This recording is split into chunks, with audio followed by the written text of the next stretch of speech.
Bonjour tout le monde et bienvenue pour cette vidéo. Aujourd'hui, je reviens pour essayer de me challenger. Ça va être très compliqué pour moi, ça va être très difficile et vous allez voir de quoi il en retourne. Aujourd'hui, je vais essayer d'apprivoiser un matériel qui est vraiment pas facile à apprivoiser dans le domaine du coloriage. Ça va être les pastels à l'huile. Les pastels à l'huile, c'est gras, c'est pas évident à colorier, ça peut être un peu vite fait et tout, on sait pas trop comment faire. Donc bah écoutez, je me suis donné à fond. J'ai essayé de faire deux coloriages, on va dire plutôt même 1,5, et on va voir ce que ça donne. Pour ça, j'ai reçu la boîte des 72 pastels gras de la marque Aya qui fait partie du groupe Paul Rubens, donc une super large gamme de couleurs, j'étais trop contente. Et il se trouve que quelques semaines auparavant, j'étais allée me renseigner quelles étaient les marques qui faisaient, on va dire, qui faisaient parler d'elles au niveau du pastel gras, et Paul Rubens était clairement dans le lot, au top 3, dans le top 3, mais j'étais super contente.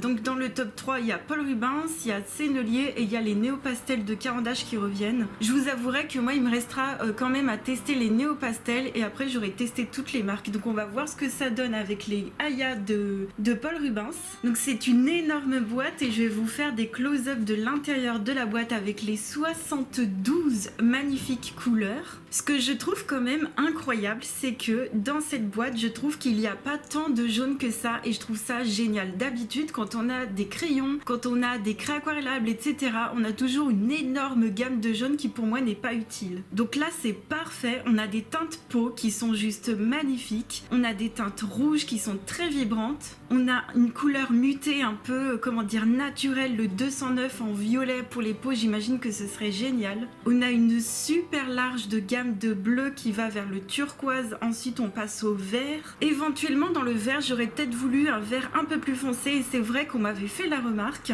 Oui, je vous dis ça parce qu'en fait, je les ai aussi testés en live avec vous. Magnifique gamme de marron qui est juste sublime, qui va du plus clair des ocres au plus foncé en passant par des très jolis terracotta. Et à la fin, on termine avec une super gamme de gris, avec du gris très clair, du gris moyen, du taupe et du très foncé. Et à la fin, on a deux noirs différents. On en a un qui est un peu plus opaque que l'autre, qui est vraiment très riche en pigments, et un autre un peu plus, je vais pas dire subtil parce qu'il est extrêmement riche aussi, mais on voit quand même une petite différence entre les deux. Avant de continuer, il faut absolument que je vous explique un truc. Je filme cette vidéo, on est en été, il fait extrêmement chaud, il fait plus de 30 degrés, on est vraiment dans des conditions météorologiques extrêmes. Donc j'ai reçu cette boîte, les bâtonnets étaient pleins de gras pour certains. Pas tous, mais certains étaient pleins de gras. Donc munissez-vous d'un mouchoir pour pouvoir les essuyer et faire votre nuancier avec tranquille. Il se trouve qu'après, dans les jours suivants, effectivement, quand j'ai fait les coloriages, ils étaient encore un peu gras. Vous allez le voir après dans des séquences vidéo. C'est pas grave, tu prends un mouchoir, tu essuies les bâtonnets et ça va nickel. Là, on est plusieurs jours après, les températures ont un peu redescendu et j'ai pas eu à reprendre une troisième fois un mouchoir pour pouvoir les essuyer. Je reçois donc cette magnifique boîte de pastel à l'huile. Je m'attaque au nuancier et c'est parti direct pour les coloriages. Avant ça, je voulais quand même vous dire ce que vous dit Paul Rubens par rapport à ces pastels gras. Donc il y a 4 choses qui sont importantes à leurs yeux. La première chose, c'est la texture très crémeuse de ces pastels gras. Ils sont super doux, ils sont vraiment tendres et ça, je trouve que c'est vrai. Vous allez voir par la suite, on va en rediscuter à la fin. Ça permet vraiment de les estomper, quand on les étale, de les estomper et de les mélanger entre eux, ça c'est super cool. Ils nous disent qu'il y a une facilité à colorier avec. On va voir ça. Le design aussi de ces pastels gras, il est en forme de balle comme ils disent. Donc il revient avec une forme un peu, comment dire, qui revient vers l'intérieur comme ça, qui est ronde. Et ça, je trouve que c'est super cool. La prise en main, puis la pointe est top. Il faut savoir que les anciens pastels gras de chez Paul Rubens, je les ai et effectivement, ils étaient plats, tout simplement. Ils n'avaient pas ce design-là. Je vous montre parce que je les ai avec moi. Donc voici la boîte et j'ai commencé pas mal de pastels gras avec cette ancienne boîte à l'époque et vous voyez c'était des anciens designs, donc le nouveau est vraiment génialissime. Ils nous disent en troisième point qu'il y a 72 couleurs qui sont très vibrantes et c'est vrai qu'il y a plus de couleurs qu'avant. Ce sont des couleurs qui ont une forte couvrance et ça on va le voir tout de suite. Et enfin le prix est abordable, alors je vais vous dire le prix tout de suite sur Amazon, il est de 55 € pour 72 couleurs. Peut-être que vous pourrez trouver moins cher sur AliExpress, hein.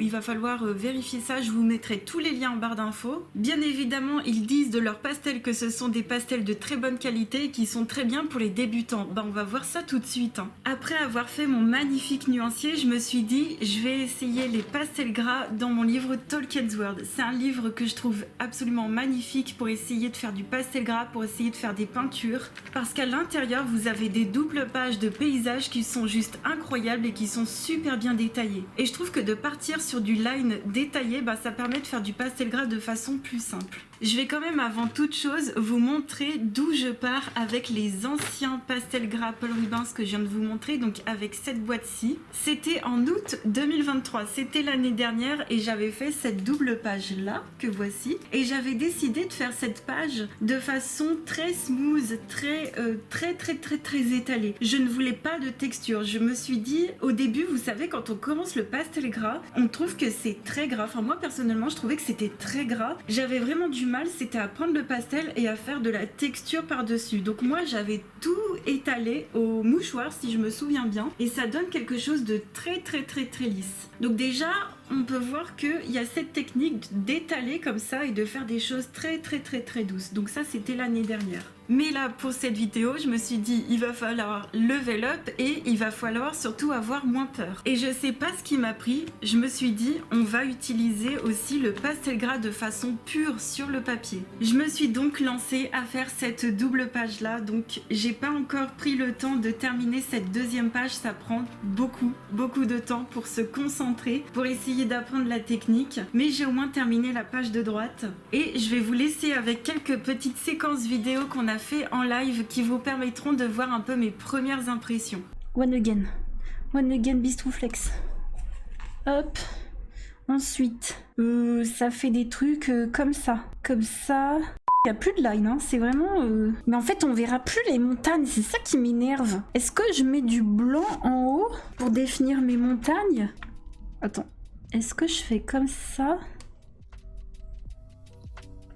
Putain, il y a un nuage en plein milieu, il va y passer. L'oiseau, je suis même pas sûre qu'il survivra. Puis moi, j'ai jamais regardé des vidéos de comment faut faire et tout, moi. Je sais pas. Comment qu'il faut faire pour les étaler et tout, là. Comment il faut faire des montagnes. Comment dessiner, en fait. Comment refaire les... Parce que étaler, j'y arrive bien, là. Ils sont tellement gras. J'ai pas besoin de coton-tige. En plus, ça va... C'est tellement pimenté qu'il y a tout qui se remélange. Bon, par contre... Quand ils disent que ça se blende de façon incroyable, j'ai envie de vous dire effectivement. Mais je crois qu'il faut redessiner à chaque fois comme ça. Là, on refait un truc qui descend comme ça. C'est dans l'incertitude que je suis incertaine. Pas vous? Moi, ça me convient. Les trucs là, je les trouve assez... Vous voyez peut-être pas assez, mais moi, je trouve ça assez subtil. Tu sais, quand je rajoute dessus de la couleur, comme ça me convient très bien. Quand je rajoute par-dessus le noir, ça me convient très bien, perso. C'est trop dur. En fait, la vérité, au niveau des pastels gras, ils sont géniaux. Mais moi, je sais pas redessiner. C'est ça, en fait, qu'il faudra comprendre pour mardi. Là, je fais ma base, parce que pour moi, travailler directement en faisant des effets, ça va pas. Donc, je remets par-dessus. Mais pensez-y avant de les acheter. Quelle technique, si vous aimez refaire du dessin, c'est carrément pour vous. Sinon, tu vas faire quoi? Des aplats de couleurs avec. On va mettre du noir tout en haut et on y va. On n'hésite pas. Après, on va commencer le dégradé. C'est chaud quand même. Là, ça s'appelle mettre les mains dans le cambouis. Ah, mais je peux le refaire au pastel gras, les oiseaux, non? Tout simplement. Bon, par contre, il faudrait que j'en ai un qui soit bien taillé, mais ça va me passer dessus sur tous mes oiseaux. Tant pis. J'ose pas imaginer ce que donnent les pastels avec le chaud. Alors quand je les ai reçus, ils étaient plein de gras autour. Donc en fait ce que je faisais quand j'ai fait le nuancier, je les essuyais. Ça faisait comme du beurre en fait. Comme si t'avais trempé ton pastel gras dans le beurre. Donc j'essuyais avec un mouchoir et ça allait. Et puis t'as vu là, ils ont pas redégouliné depuis hier. C'est juste au transport parce que t'imagines bien que dans le camion du facteur ou d'Amazon ou quoi, ils ont dû subir. On va étaler tout ça au doigt. Commencez-vous, si vous voulez faire du pastel gras, installez-vous bien. C'est pas un truc qu'on sort pour en faire 2 minutes quoi. Installez-vous bien, prenez-vous un petit cocktail. Tu te dis ça va être ma séance de pastel gras là, à fond. Et si on fait... Attends. Ce qui est génial, c'est que tu peux effacer et tu peux refaire. Donc, on étale comme ça. Attends, on va étaler de l'autre côté aussi. Et ça se mélange bien, hein, franchement. Oui, ça va être du abstrait, là. Hein. On va mettre du vert comme ça. Et après, on va pouvoir mettre du blanc. Comme ça. On va mélanger le tout. Et après, il y a des techniques au couteau, etc. où il faut gratter et tout. Moi, j'aurais pas la patience et puis le courage d'apprendre. J'aurais pas aujourd'hui, mais déjà ça... Déjà, ce qu'on fait là, c'est pas mal. Tu sais, au bout d'un moment, je me dis, hop, faut y aller. Purée, on va y arriver, quoi. Je pensais déjà pas y arriver jusque-là. Hein. Je vous le dis, je pensais que j'allais faire un truc tout plat comme l'autre page que je vous ai montré. Merci pour vos encouragements, parce que je vous dis déjà, la première séance qu'on a fait hier, elle va tout casser, ouais. Bah, tout à l'heure, je voulais tout casser, mais pas dans le même sens, tu vois. Mais oui! J'adore car tu me fais sortir du vieux matos, c'est tellement motivant, merci de fou. Moi, ça me motive à sortir, alors je vais pas dire du vieux matos, mais en tout cas un matériel que je connais pas assez. Et j'adore bidouiller, biduler. Non mais c'est trop bien. Bon là, c'est pas grave si je déborde sur le jaune, je vais le refaire parce que... Ça passe par-dessus. Ça, c'est génial. Et après, tu vois, je peux rajouter des trucs de blanc. Imagine, tu sais, maintenant, je pourrais faire des ambiances orageuses. Ce qui est trop cool avec les pastels, c'est que t'as pas besoin d'attendre que ça sèche, contrairement à la peinture. Mais c'est totalement ça. En fait, c'est de la peinture avec les doigts. Après, on pourra rajouter des bidules comme ça, c'est trop bien. Des petites flamèches bizarres dans le ciel. Premier coloriage avec cette technique là, je suis super contente. Donc ce que j'ai essayé de faire, et je vais vous essayer de faire des plans rapprochés, comme ça vous verrez vraiment en détail ce que ça donne. Je me suis dit, je vais utiliser une technique basique. Donc je prends mon pastel gras comme vous venez de le voir et j'étale la première couche au doigt. Ils sont vraiment très gras, franchement ça il n'y a aucune difficulté. Et chose qui est extrêmement différente par rapport à mon premier coloriage où j'avais tout étalé, la grosse différence entre les anciens pastels gras et les nouveaux, c'est que vraiment je n'ai eu aucun souci à les étaler au doigt. Il y a un an en arrière, quand j'avais fait l'autre coloriage, je m'étais vraiment fait super mal à la main parce que le pastel gras, les anciens n'étaient pas assez gras du tout. Et les nouveaux, ça n'a rien à voir. Ils sont vraiment géniaux. Après avoir fait cette première couche où j'ai étalé au doigt, je me suis dit il faut rajouter des détails. Et donc ma deuxième couche, c'était vraiment d'utiliser le pastel gras pur et de le laisser comme ça. Éventuellement de donner un petit peu des coups de doigts comme ça, d'estomper et tout, parce qu'il y a certains endroits, il faut refaire. Et c'est ça qui est génial. Donc je suis vraiment d'accord quand ils disent que ça permet déjà de mélanger les couleurs et ça permet aussi de bien estomper et de bien refaire par-dessus. Il y a aussi cette qualité au niveau des pastels gras, c'est-à-dire que, vous voyez, j'ai fait une base par endroit de pastel gras très noir, très foncé, et par-dessus, je suis venue refaire du jaune et j'adore. Je trouve ça génial. Par contre, ce genre de coloriage, c'est vraiment très challengeant. Si vous n'avez pas encore assez de skill, de dessin, de perspective, je trouve que c'est un super exercice d'utiliser les pastels gras parce que c'est à mi-chemin en fait. Là, les pastels gras, ils vont recouvrir le line et vous allez être un peu comme ça, un peu dans cette obligation, si je puis dire, de refaire des détails, de redessiner par-dessus. Et c'est vraiment hyper challengeant. Franchement, je ne me sentais pas du tout capable de faire quelque chose comme ça. Il faut savoir que c'est vraiment la première fois pour moi d'aller autant dans du détail au niveau du dessin avec un matériel qui m'est complètement pas du tout familier, si je puis dire. Donc il faut vraiment prendre ça en note. Hein. Pour ceux qui me découvrent, je ne suis pas du tout une artiste professionnelle dans le pastel gras. La chose que je pourrais vous dire, c'est qu'en faisant les petits oiseaux dans le fond, oui, les petites taches noires, ce sont des petits oiseaux. Oui, je sais ce que vous allez me dire. Et là, effectivement, j'avais pas vraiment de précision ultime pour faire des mini détails. J'ai quand même essayé de refaire un petit oiseau blanc et je trouve qu'il ressort pas trop mal. La petite tache noire qu'il y a ici, c'est un oiseau qui était déjà sur le coloriage au début. Donc là, je vais le reprendre sûrement au feutre acrylique. Au pastel gras, ça va être compliqué ou alors je le recouvre carrément dans la montagne, je ne sais pas encore. Mais vraiment, ce que j'ai appris sur ce premier colo,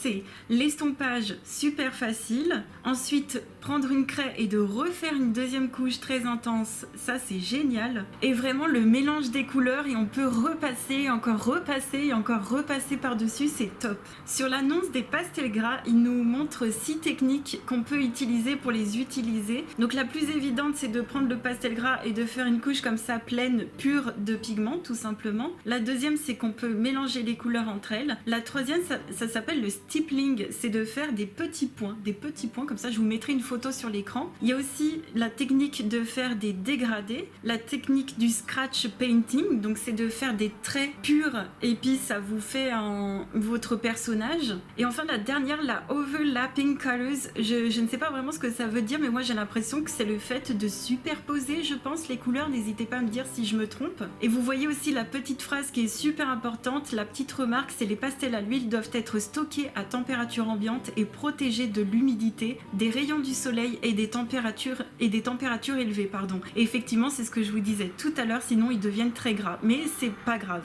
Je peux vous dire que ça n'a pas altéré la qualité des pastels, pas du tout. J'ai envie de vous dire, si ces pastels gras vous intéressent et que vous avez peur un petit peu du transport pendant cet été, vous pouvez toujours après les commander pour la rentrée. Par contre, c'est vrai que j'ai un petit code promo que je vous mets d'ores et déjà juste ici et je vous mets tout en barre d'infos. Il sera disponible que quelques jours. Je vous invite à comparer le prix sur Amazon qui est de 55 € avec celui sur AliExpress ou d'autres plateformes comme ça, ou peut-être que vous les aurez moins chers. Donc n'hésitez pas aussi à calculer avec le code promo en moins et comme ça vous faites votre petit marché. Pour cette vidéo où j'apprends vraiment à essayer de faire des peintures à l'huile, en tout cas des coloriages au pastel à l'huile, je me suis dit je vais pas m'arrêter là et je vais essayer de faire un deuxième coloriage. Je suis retournée toujours dans mon Tolkien's World et là je me suis choisi une page un petit peu plus simple et vraiment très différente. On a vu que les couleurs foncées, les couleurs noires, le fait de mettre du jaune par-dessus du noir, les couleurs sont vraiment super intenses et c'est vraiment génial. Mais j'ai voulu tester une autre ambiance avec d'autres couleurs et voir si sur les autres couleurs ça pouvait le faire également. Je suis donc partie dans un coloriage avec beaucoup de vert, beaucoup de bleu et je vous mets une petite séquence vidéo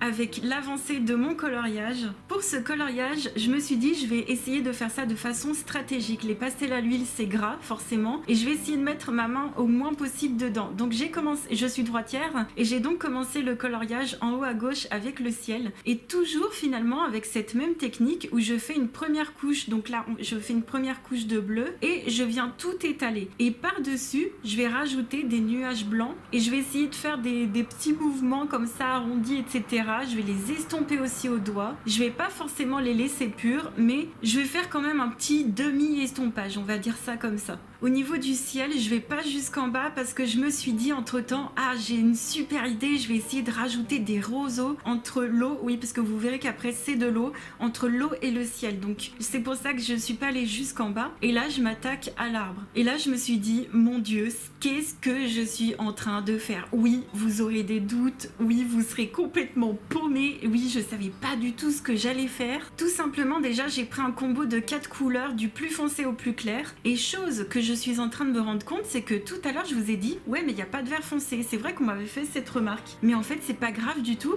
puisque tout simplement j'ai pris un gris foncé. Donc il n'y a absolument aucun problème à ce qu'il n'y ait pas de vert extrêmement foncé dans la gamme. Dans tous les cas, vous avez forcément du gris et ça va nickel chrome. Donc j'ai essayé de faire des petits mouvements de zigzag parce que là on est vraiment dans une ambiance soul pleureur. J'ai fait exactement la même technique que le premier coloriage, c'est-à-dire que j'ai mis mes couleurs là où elles devaient être, donc le foncé dans les ombres, la couleur la plus claire là où je me suis dit il y a de la lumière et j'ai estompé au doigt et ça va nickel chrome. Donc pareil pour les couleurs vertes et bleues, j'ai absolument pas de problème d'estompage. Il faut savoir que quand je vous dis que ça s'estompe très bien, il y a quand même ce fait que c'est pas non plus hyper glissant. Il n'y a pas tout qui s'en va et il n'y a pas de trou blanc. Ça s'estompe super bien mais de façon mesurée. Et ce que je me suis dit, ce que je vais faire, c'est que je vais refaire des détails au pastel gras pur. Donc c'est ce que je fais. Donc partout, je prends mes couleurs, je les estompe au doigt et ensuite après je reviens par-dessus et j'essaye de refaire des détails de Saule pleureur. Là, je me suis dit, à un moment donné, je peux pas aller plus loin dans le détail de l'arbre parce qu'il faut que je fasse les branches absolument. Donc j'utilise la même technique, je prends mes pastels, je les mets sur la feuille et je les estompe au doigt. Donc là, faire attention quand on estompe au doigt, c'est-à-dire qu'on peut faire, vous savez, dans les détails, on peut déborder, etc.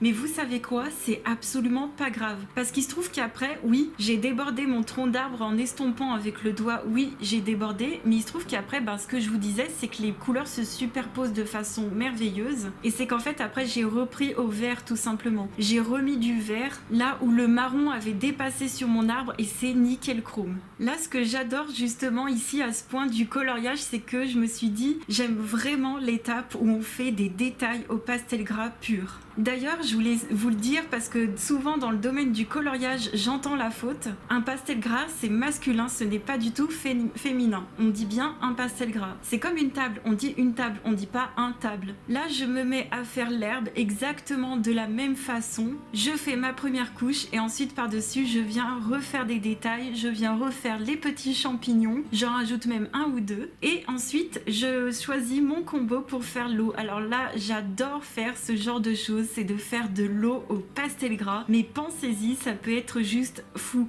Enfin moi j'aime beaucoup, en fait c'était hyper simple, j'y suis allée de façon vraiment très abstraite. Donc là vous voyez, je suis même plus confiante, j'ai l'impression dans ma technique, c'est que carrément je mets tout mon pastel gras partout, ensuite je viens tout estomper au doigt, j'essaye de faire des zones d'ombre vers l'arbre justement, j'essaye de faire un effet de mouvement de vague déjà, et ensuite je viens tout refaire avec du blanc par-dessus pour vraiment faire un effet vague. Ça j'ai adoré le faire. Donc je pense que dans le milieu du colo, si vous avez des pastels gras, déjà peut-être commencer par faire de l'eau, moi je trouve ça super fun. Entre temps aussi j'ai fait ma base pour les roseaux, donc j'ai fait une base de verre que j'ai estompée au doigt et par-dessus là j'adore, c'est refaire les détails directement au pastel gras pur. J'ajoute ça ou là des détails, des petites choses qui font la différence ou pas, je ne sais pas, je m'éclate, je trouve que c'est une technique vraiment de faire des coloriages comme ça au pastel gras, c'est hyper lâcher prise. La chose que je voudrais vous dire quand même, que je voudrais rajouter, c'est que là j'ai essayé quand même de garder mes pastels gras en forme de balle, mais c'est quand même assez compliqué. Donc si vous voulez avoir une pointe assez fine avec votre pastel gras, essayez de le tourner un peu, essayez en fait de faire en sorte que ça fasse une pointe pointue dans votre manière de l'utiliser, ça faut y penser. C'est pas quelque chose que j'ai eu en tête tout de suite et forcément, mais dans le coloriage que j'ai choisi, j'ai fait exprès de ne pas avoir trop de détails. À part les champignons, j'ai pas vraiment eu de difficulté, il n'y avait pas d'oiseaux forcément, j'en ai pas rajouté. Les roseaux, c'était nickel chrome. Même si j'avais déjà fait tout l'arbre, j'ai quand même réussi à faire mes roseaux de façon assez détaillée, je trouve. Mais c'est vrai que si vous voulez vraiment des détails extrêmement détaillés, là il va falloir un peu, comment dire, former la forme de votre pastel gras. Enfin, vous m'avez compris. Je voulais vous dire aussi une petite précision, c'est que à force d'utiliser mon pastel gras, vous voyez, ils ont quand même pas mal diminué et à un moment donné, vous aurez le papier enlevé. Donc là, vous avez le pastel gras et vous avez des petites flèches tout le long. Je suis pas sûre que vous verrez, mais en fait, vous pouvez, vous pouvez prendre une bande de papier et l'enlever comme ça. Le problème, c'est que au premier quart de papier, vous avez déjà le numéro de la couleur. Ce que vous pouvez faire, c'est par exemple prendre un Posca blanc et réécrire tout au bout, à l'extrémité opposée, le numéro du pastel gras, parce que moi effectivement j'ai pas eu cette patience, j'ai enlevé les papiers et j'ai pas inscrit les numéros. Je me suis dit c'est pas grave, avec le nuancier je vais quand même retrouver les couleurs, mais c'est un petit détail quand même que je trouve, ça peut avoir son importance, peut-être pour certains d'entre vous, pour moi pas du tout, mais peut-être que pour vous ça peut vous gêner, donc pensez-y à réinscrire le numéro qui est tout en bas. On retourne au coloriage et voilà le résultat. Franchement, je me suis éclatée, c'était génial à faire, c'était hyper lâcher prise, surtout dans une période où on est en vacances, en été, on a envie de se libérer. Il y a vraiment ce côté peinture, vraiment. C'est comme faire de la gouache ou de l'acrylique. Le pastel, il y a cette technique où on lâche prise et on s'éclate. et j'aime bien le résultat, je suis contente, même si ça se voit que j'ai pas encore cette technique, c'est pas grave, je vais encore m'entraîner, je vais encore me perfectionner, il n'y a aucun problème. Passer du coloriage de la double page avec tout qui était étalé il y a 1 an en arrière, et là j'en avais pas refait depuis, et là refaire du coloriage beaucoup plus détaillé, moi ça me convient très bien. Et je vais vraiment aussi insister sur le fait d'avoir ce côté lâcher prise et libérateur, ça détend énormément et ça m'a fait super plaisir, j'ai vraiment passé un super moment. Il faut savoir que pour l'arbre, pour le coup, je crois que j'ai mis 1h30, 2 heures. Par contre pour les montagnes, j'ai mis beaucoup plus, j'ai mis 2 lives. Après les lives, c'est un peu moins, comment dire, ça reflète moins la réalité parce que je parle en même temps. Et là,